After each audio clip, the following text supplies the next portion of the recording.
വിശ്വസിച്ചാൽ നിങ്ങൾ ദൈവത്തിൻ്റെ മഹത്വം കാണും. ആരാണ് ഇന്ന് പകൽ വിശ്വസിക്കുന്നത്? എവിടെയൊക്കെ വിശ്വാസം വെളിപ്പെട്ടിട്ടുണ്ടോ അവിടെയൊക്കെ ശക്തമായ ദൈവപ്രവൃത്തികൾ വെളിപ്പെട്ടിട്ടുണ്ട്. ഇന്ന് പകൽ നിങ്ങൾ വിശ്വസിച്ചാൽ ദൈവത്തിൻ്റെ മഹത്വം കാണും. ഇസ്രായേൽ മക്കൾ മിസ്രയീമിൽ പെരുകുകയാണ്. യോസേഫിനെ അറിയാത്തൊരു ഫറവോൻ മിസ്രയീമിൽ ഭരണത്തിൽ വന്നപ്പോൾ ഇസ്രായേൽ മക്കൾ പെരുകി ബലപ്പെട്ടിരിക്കുന്നത് ഫറവോൻ കണ്ടു. അവർ മിസ്രയീമിൽ നിറഞ്ഞിരിക്കുന്നത് കണ്ടു. ഫറവോൻ മിസ്രയീമിനോട്, ഇസ്രായേൽ മക്കൾ ഇങ്ങനെ വർദ്ധിക്കാൻ തുടങ്ങിയാൽ ഒരു യുദ്ധമുണ്ടാകാൻ സാധ്യതയുണ്ട്, അവർ നമ്മോട് പൊരുതുവാൻ സാധ്യതയുണ്ട്. അങ്ങനെ ഒരു സാഹചര്യം വന്നാൽ നാം ഈ രാജ്യം വിട്ട് പോകേണ്ടി വന്നേക്കാം. അതുകൊണ്ട് അവരോട് ബുദ്ധിയോടെ പെരുമാറുക. ഫറവോൻ അവരെ കഠിനവേലകളാൽ അടിമപ്പെടുത്തുവാൻ തുടങ്ങി. അവരെന്ത് ചെയ്യണമെന്ന് ഫറവോൻ തീരുമാനിക്കാൻ തുടങ്ങി. കളിമണ്ണ് ഇഷ്ടികയും കൊണ്ടുള്ള കഠിനമായ വേലകൾ ഫറവോൻ അവരെ മേൽ ചുമത്തി അവരുടെ ജീവനെ കൈപ്പാക്കി. അത് മാത്രമല്ല ചെയ്തത്, അവർ വർദ്ധിക്കാതിരിക്കുവാൻ എബ്രായർക്കുണ്ടാകുന്ന കുഞ്ഞുങ്ങളെ, ആൺകുഞ്ഞുങ്ങളെ നശിപ്പിച്ച് കളയുവാനുള്ള കൽപ്പനയും പുറത്തു വന്നു.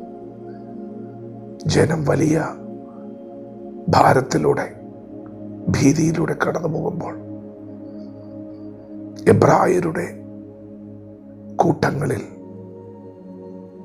ഒരു കുടുംബത്തിൽ വിശ്വാസം വെളിപ്പെട്ടു.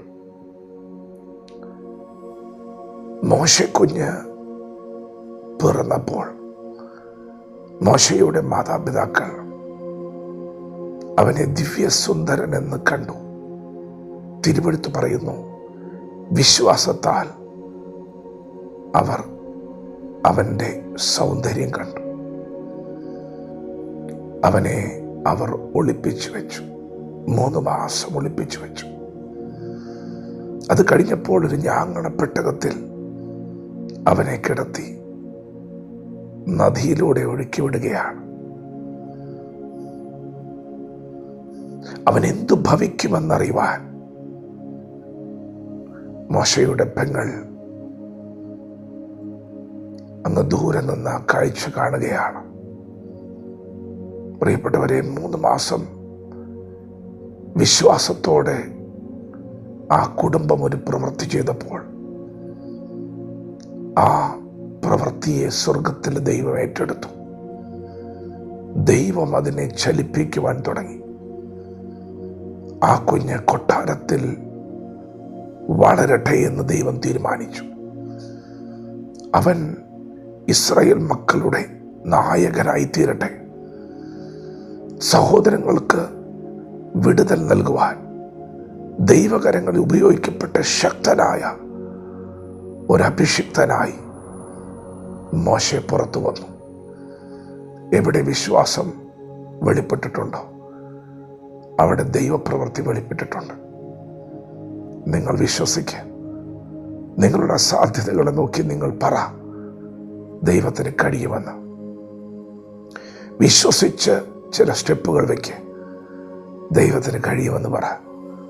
വിശ്വാസം എന്നതും ആശിക്കുന്നതിൻ്റെ ഉറപ്പും കാണാത്ത കാര്യങ്ങളുടെ നിശ്ചയവുമാണ്. നിശ്ചയമായിട്ടും ദൈവം ചലിക്കും.